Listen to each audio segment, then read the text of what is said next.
is no need to fear. Underdog is here. Time again for the Underdog Show, starring that champion of champions, Underdog.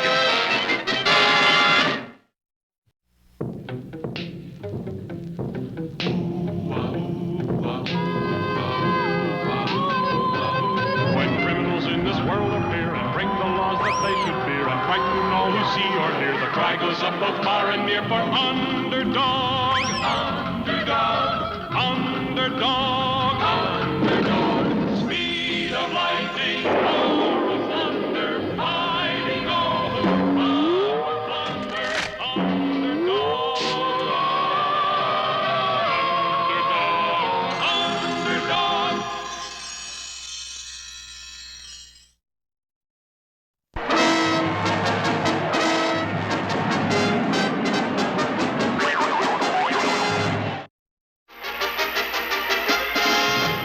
The greatest battle of all time, Fearo the Ferocious versus Underdog. But Underdog, weary already from other battles, seemed no match for the world's mightiest beast.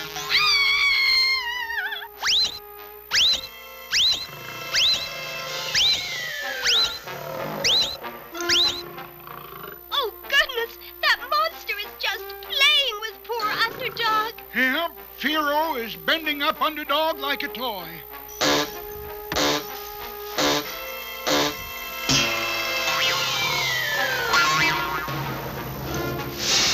Oh, Underdog! Speak to me! Wake up! Look there. Now Fearo is coming for us. Oh, hey! Surround him, men! Attack from the rear! Call up the reserves!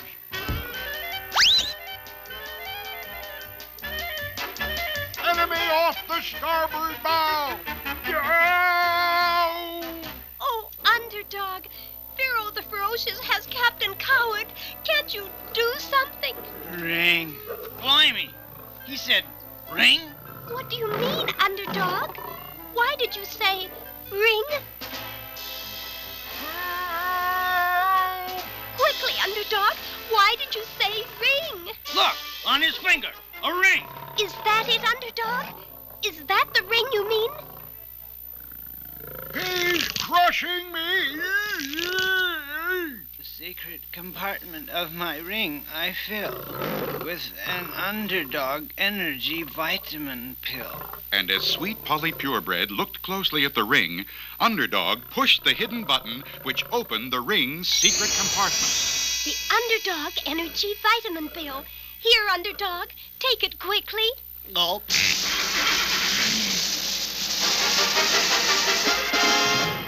My energy now is restored, you see. And Fearo the Ferocious is no match for me. Help!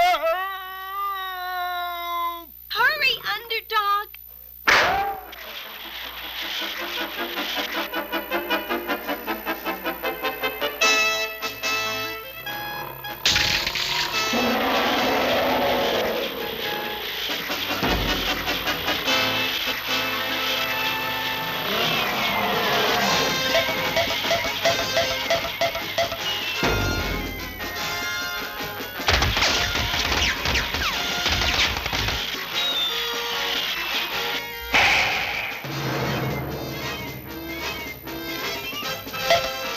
Fearo is stopped like a broken-down car, so come out, wherever you are.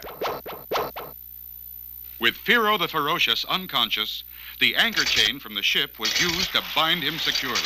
Then Underdog carried him aboard for the trip home.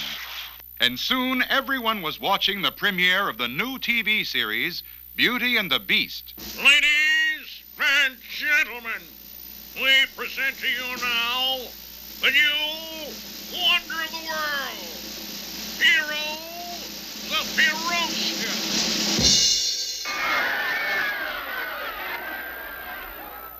Don't worry, ladies. Fearo is tightly chained.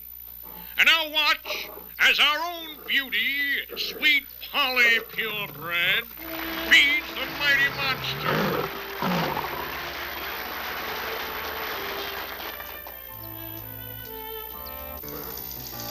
The spoon slipped. He swallowed the spoon.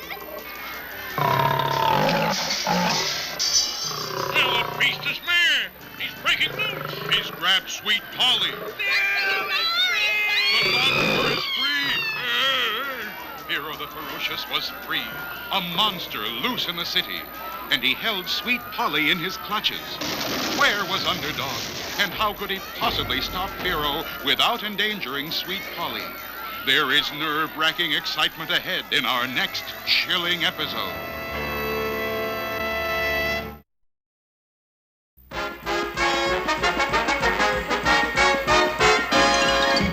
Have some more fish, Tennessee? Fish. Fish. All we ever get around here is fish. Well, I'm sick of it. I want fresh vegetables. Corn, peas, beans, lettuce, spinach. I'm through.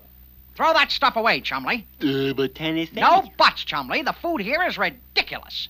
We're going to complain to Stanley about this now. Now throw it away. Chumley. Yes, Mr. Mayor, yes. Your wife is on her way here now? To inspect the zoo? Good heavens! Thank you, Mr. Mayor. Thank you for the warning. I'd better go right out and... Stanley? Stanley? Where are you, Stanley? Oh, there you are. We have a complaint. Oh, you do you? Well... Yes, Stanley. The food here is terrible. We want fresh vegetables, and all we ever get is fish. Fish? You're supposed to have fish. You're a penguin, remember? And penguins eat fish. But I want fresh vegetables.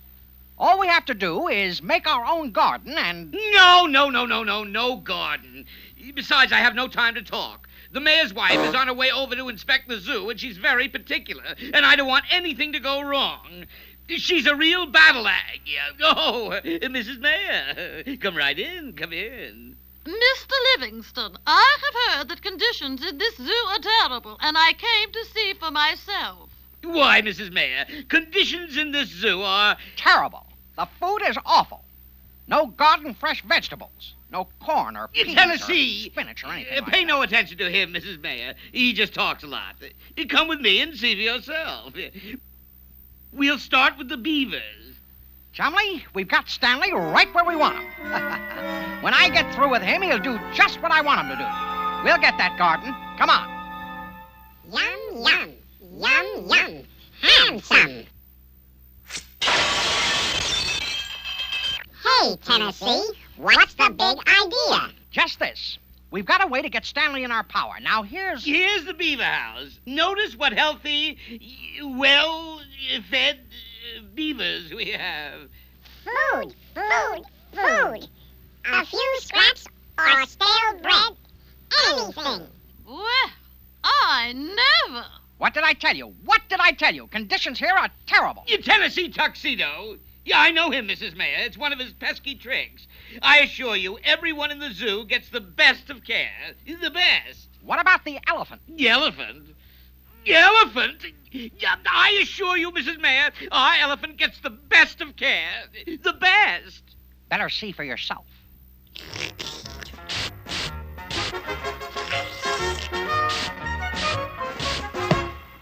Hey, what's the big idea? I'm sorry, Peanuts, but Tennessee has a big plan. Right. We're going to make Stanley do anything we want him to do. Now, here's our elephant. As you can see, he's a healthy, happy, contented elephant. Water. Just a drop. Well, I never. Disgraceful. What did I tell you? What you told me is perfectly true. From now on, I'm going to take your word for everything. And if anything goes wrong, I want you to call me, and I'll see that we get a new keeper for the zoo. Certainly, Mrs. Mayor, I'll take care of everything. Everything. You Tennessee tuxedo, I'm going to... Stanley, I'll call Mrs. Mayor. No! Now we're going to have some changes around here. Ice cream 3 times a day. Chocolate cake? Right. And soda with every meal. Lots of candy? But most important, lots of nice fresh vegetables from our own garden. No, never. No gardens, I refuse. Stanley, I'll have to call the mayor's wife. No, not that. But I don't know anything about gardening. Neither do I, but I know where to find out. And while we're gone, sweep up around here. Won't you, Stanley?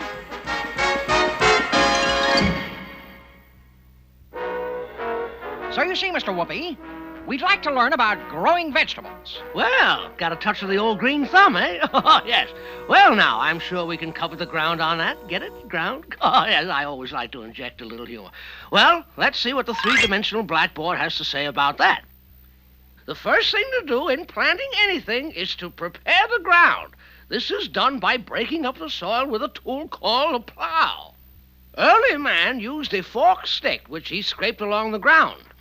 Then he developed a hoe and a spade and even a man-powered plow. Later, he used horses or oxen to pull his plow. But now, of course, we use tractors. But gee, Tennessee, we haven't got any tractor. No, Chumley, but we can hook up Stanley. Hook up Stanley, that's pretty good. Yes. Well, the plow blade cuts into the earth and turns it over to one side. The groove that it cuts is called a furrow. Cutting furrows breaks up the hard soil and lets the sun and air get in. But the plow breaks the earth into fairly large lumps. So the farmer now uses a tool called a harrow, which is dragged over the plowed field to crumble up the large lumps and level the surface to make it ready for planting. Get it? Remember that, Chumley. First plow, then harrow. Right. It used to be that men walked through the fields with big sacks and cast the seed over the ground. That's where we get the word broadcasting. But the modern farmer uses a machine called a drill, which places the seed evenly in the ground exactly as deep as the farmer wants it, and then covers it over with earth. Great. And that's all there is to it. Oh, no, my boy. The farmer's work is never really done. For instance, once the seeds begin to come up, the garden has to be cultivated with a hoe or a mechanical cultivator. That means removing the weeds from around the plant and loosening the soil so that it will hold more water, and so that the roots can grow more freely and get more air. Then, if there's plenty of water and sunshine and air, the plants will grow and whoopee, you'll have a garden. Phineas J. Whoopi, you're the greatest. Thanks a million. Come on, Chumley.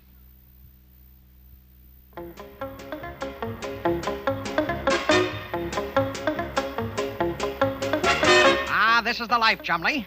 Stanley's so afraid I'll get him in trouble with the mayor's wife, he'll do anything I say. Oh, Stanley, now that you've finished the plowing, run on up and get us some ice cream. It's very hot. Tennessee, one of these days. Stanley. I'll have to call the mayor's wife and tell her. No, don't do that. Oh, one of these days, the mayor's wife will go on a trip or something, and Tennessee won't be able to call her. And then... Yeah, hello. Oh, Mr. Mayor. What? Your wife has gone on a trip around the world and won't be back for a year? Oh, thank you, Mr. Mayor. Thank you.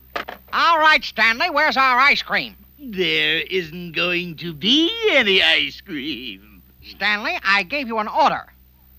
Stanley, I'll phone the mayor's wife. I'll phone. All right, Stanley. I'd like to speak with Mrs. Mayor. What? She's going around the world. She won't be back for a year. Now, wait, Stanley. Now, just wait a minute, Stanley. So, you wanted fresh vegetables, did you? You wanted a garden, did you?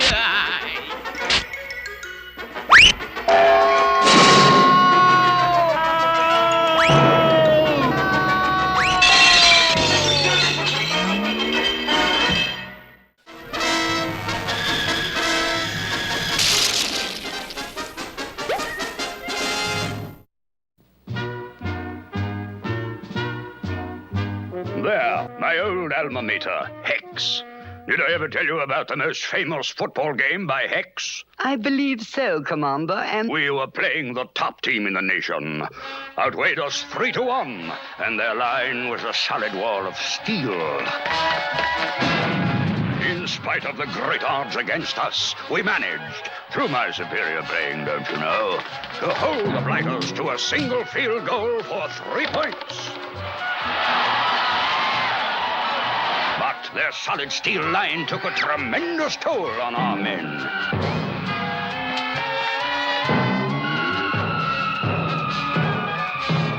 Finally, I was left alone in the game, and the Blighters were leading 3-0. End of the last quarter, I alone had the ball. What in the world did you do? Hiking the ball to myself, I quickly tossed a high forward pass. While all eyes of the opposing team followed the ball into the air, I sneaked swiftly through the line and caught the ball in the end zone. We won the game 6-3. It sounds, Commander, as though you really had a ball. Quite.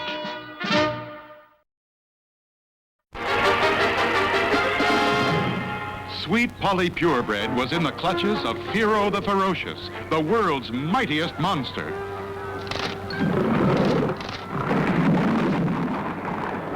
Help! Underdog! Where, oh, where has my underdog gone? Oh, where has he gone? Hey, you! Give me a shine and make it a good one. Yes, sir, Mr. Riff Raff. Where has my underdog gone? I'm sorry, Mr. Raff. I must run along. Hey, listen. Hey, you either finish my shine, or you'll be shining up the sidewalk with your head. Oh, woe is me. I dare not thrash these hoodlums for fear of exposing my true identity as Underdog. But Sweet Polly needs me. Indeed she did. But so did the entire city. Hang on! Oh, a monster! The entire city police force was on the job. We can't shoot, Chief, or we might hit Sweet Polly. You're right. This case looks too big for us. Better have all cars search for Underdog. There you are, sir. Your shine is all finished. Hey, Mooch! How does this shine look? Terrible, boss, terrible. Now start over, Shoe Shine, and this time do it right. I must think of a plan to get away without exposing my true identity. Meanwhile, Fearo the Ferocious stalked through the city, stepping on houses, knocking over tall buildings, picking up trains as if they were toys. And now, military forces had joined the police. Glad to have you, General. We still haven't been able to locate Underdog. Well, we can't wait. Too many lives at stake. We'll have to open fire. But, General, we might hit Sweet Polly. We'll have to take that chance. It's her life against thousands. Bring up the tanks and cannons. Poor Sweet Polly. If only Underdog were here. Oh, excuse me, sir. I must answer the phone. Phone? I didn't hear any phone. Might be for you, boss. Okay, Shoeshine. But don't try to lamb out. And quickly, Shoeshine stepped into the nearby phone booth and became Underdog. Well, what happened? Where's Shoeshine?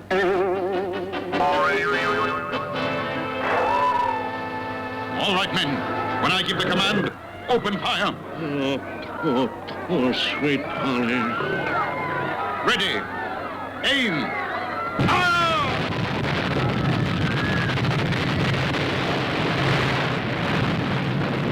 I am a hero, so your firing is folly. I'll stop Fearo and save Sweet Polly. But at any moment, Fearo might crush Sweet Polly or drop her to the ground. What could Underdog do? Here you are, Fearo. Bananas to eat.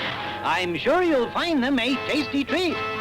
And as the clever Underdog tossed the bananas, Fearo dropped Sweet Polly so his hands would be free to catch the bananas. And Underdog stepped into position and caught Sweet Polly. Oh, thank you, Underdog. But now, what will you do with Fearo? I shall take him back to his own island spot. All creatures belong in their own habitat. And so the world's mightiest beast would be returned to his uncharted island, and the world would be safe from Fearo the Ferocious. But what new test of strength will Underdog meet?